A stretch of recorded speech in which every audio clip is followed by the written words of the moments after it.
Dans cette vidéo, je vais vous donner 4 conseils pour gagner davantage d'argent en location saisonnière. Bonjour à tous, je suis Sébastien du blog louerencourtedurée.fr. Je vous souhaite la bienvenue dans cette nouvelle vidéo dans laquelle je vais vous donner 4 conseils pour gagner davantage d'argent et battre la concurrence en location courte durée.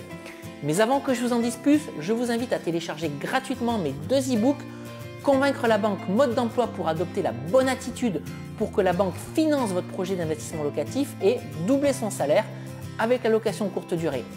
Vous pouvez télécharger ces 2 e-books en cliquant sur les 2 vignettes qui apparaissent dans cette vidéo si vous vous trouvez dans un navigateur internet. Si vous vous trouvez sur YouTube, vous trouverez les liens de téléchargement dans la description qui se trouve juste en dessous de cette vidéo.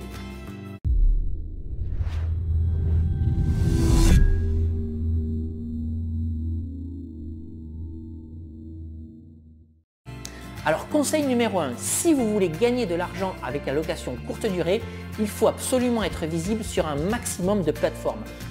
Beaucoup de personnes qui se lancent aujourd'hui dans cette activité se contentent d'être présentes sur Airbnb parce que Airbnb est la plateforme la plus connue. Alors être présent sur Airbnb, c'est bien. Par contre, être présent sur Airbnb, c'est pas suffisant. Si vous voulez gagner de l'argent avec la location courte durée, il faut aujourd'hui être présent sur Airbnb, mais également sur Booking, sur Housetrip, sur Morning Croissant, sur Window, sur Holiday Lettings, sur Abritel, sur Roomlala, sur Expedia, sur Se Loger Vacances, sur Bedicassa. Vous avez également la possibilité de travailler le Bon Coin. Bref, il faut absolument être présent sur un maximum de plateformes parce que être présent sur un maximum de plateformes, c'est ce qui va optimiser votre visibilité et c'est ce qui vous permettra de remplir plus vite vos calendriers et donc de gagner davantage d'argent. Je vais vous donner une anecdote. Il y a 1 an et demi environ, j'étais à la recherche d'un appartement pour faire un investissement et un propriétaire m'avait fait visiter son appartement et m'avait indiqué qu'il faisait de la location saisonnière et qu'il louait 15 nuits par mois grâce à Abritel. Alors la bonne nouvelle pour lui, c'est que louer sur Abritel, c'est bien parce qu'aujourd'hui Abritel est un incontournable de la location courte durée. Par contre, louer sur Abritel, c'est absolument pas suffisant et c'est la raison pour laquelle cette personne faisait uniquement 15 nuits par mois.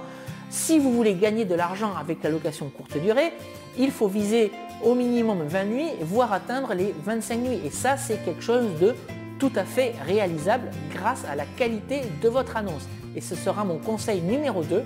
Pour gagner de l'argent avec la location courte durée, il faut absolument que votre annonce soit la plus exhaustive et la plus détaillée possible. Votre annonce doit contenir la liste des équipements tels que la télé, la connexion internet, le nécessaire de cuisine, la présence d'une machine à laver, d'une bouilloire, d'une machine à café. Vous devez également indiquer dans cette annonce ce que vous fournissez et ce que vous ne fournissez pas, tel que le linge de lit, le linge de bain, le gel douche, etc. Et vous devez également indiquer ce qui se trouve à proximité de votre appartement ou de votre maison, tels que les lieux touristiques, la présence de restaurants, de bars, de commerces de proximité comme les supérettes, les boulangeries, etc. Bref, l'annonce doit être extrêmement bien détaillée. Parce que moins l'annonce sera détaillée, plus vous allez générer des échanges entre vous et votre client et donc rallonger le cycle de vente. Et plus ce cycle de vente va être long, plus vous avez des chances de perdre votre client en cours de route.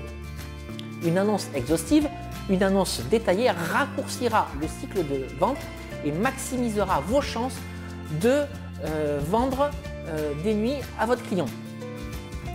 La qualité de l'annonce passe également par la qualité des photos. Je pense que le temps où les photos étaient prises avec un smartphone est révolu. Aujourd'hui, si vous voulez vendre avec la location courte durée, il faut absolument faire des photos de professionnels. Alors, vous avez peut-être déjà un appareil photo professionnel si vous êtes un amoureux de la photo, ce qui n'est absolument pas mon cas. Donc moi, je fais appel à un photographe professionnel qui saura mettre en valeur mes appartements parce qu'il aura le matériel adapté avec des grands angles pour donner une impression d'espace et une impression également de clarté. Il faut garder en tête lorsque vous faites de la location courte durée, c'est que vous faites de la vente par correspondance. Alors évidemment, on n'est plus au temps des années 70 ou 80 où la vente par correspondance se faisait au format papier, mais aujourd'hui on est passé au format internet et au format numérique. Mais mine de rien, on est toujours sur un système de vente par correspondance en location saisonnière parce que c'est la qualité de votre photo qui déclenchera le clic et la qualité de la description de votre annonce qui déclenchera la vente. Donc gardez bien ça en tête, il faut absolument que votre annonce soit parfaite. Une fois que vous aurez publié votre annonce, vous allez recevoir des demandes de réservation client. Ce sera mon troisième conseil. Il faut absolument être réactif. Lorsque vous allez recevoir une demande de réservation, il faut que vous soyez en capacité de répondre dans les 5 à 10 minutes. Au-delà, vous prenez le risque de perdre la vente.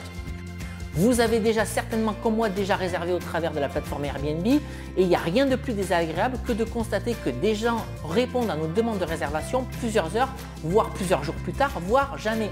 J'ai envie de dire à ces gens-là, mais avez-vous vraiment envie de gagner de l'argent avec la location courte durée? Pendant que vous avez mis plusieurs jours à me répondre, une autre personne a mis uniquement 5 minutes et la vente, elle est déjà faite. Vous arrivez bien trop tard. Il y a également une seconde chose qui m'exaspère sur ces plateformes, c'est les gens qui ne maintiennent pas à jour leur calendrier. J'ai déjà effectué des réservations ou des demandes de réservation à des personnes qui proposaient un logement disponible. Pour autant, ces personnes me répondent que le logement n'est pas disponible. Mais j'ai envie de dire, mais pourquoi votre calendrier est ouvert si vous n'avez pas capacité à me recevoir aujourd'hui? Si vous voulez gagner de l'argent avec la location courte durée, il faut être absolument professionnel, être réactif et avoir un calendrier à jour. Sinon, vous êtes là en mode touriste et vous n'allez absolument pas gagner d'argent. Le quatrième conseil que je vais vous donner aujourd'hui concerne l'adaptabilité de vos tarifs à la saisonnalité. Si vous faites de la location saisonnière à la mer, il est évident que vos tarifs du mois d'août ne seront pas les mêmes que du mois de décembre. C'est exactement la même chose lorsque vous faites de la location saisonnière dans des villes comme Toulouse, Marseille, Lyon, Brest ou Bordeaux. Il faut savoir adapter les tarifs à la saisonnalité. Je vais vous donner un exemple. En juin 2016 aura lieu la Coupe d'Europe de foot et Toulouse accueille des matchs de l'UEFA. J'ai évidemment augmenté les tarifs sur ces périodes-là.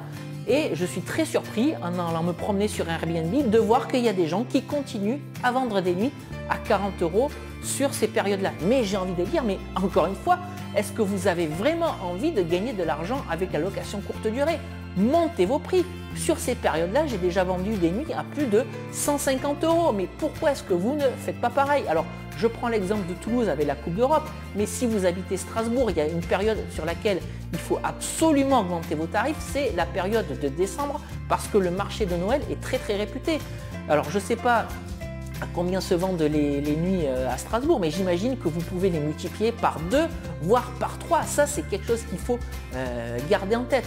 Par contre, à l'inverse également, lorsque vous avez des trous dans vos calendriers, je prends par exemple le cas d'un calendrier qui serait avec un trou entre le 1er et le 4 mars, et bien savoir que sur les 3 nuits à remplir, donc la nuit du 1er, du 2 et du 3 mars, si vous souhaitez remplir facilement, il va falloir baisser vos tarifs. Donc voilà, ayez bien conscient en tête, vous êtes en train de faire de la vente. Sur les périodes de forte demande, il va falloir augmenter les tarifs et sur les périodes de demande moins importantes, il va falloir baisser les tarifs.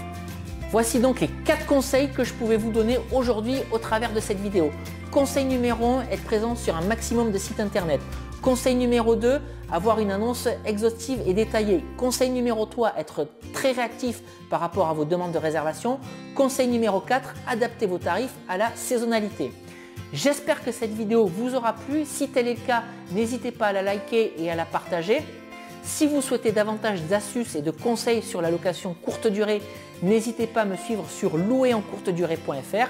Vous avez également la possibilité de vous abonner à ma chaîne YouTube pour être tenu informé gratuitement et en temps réel de la publication de nouvelles vidéos. Je vais vous laisser pour aujourd'hui et je vous dis à très bientôt sur une nouvelle vidéo, toujours autour de la location courte durée. Bye bye!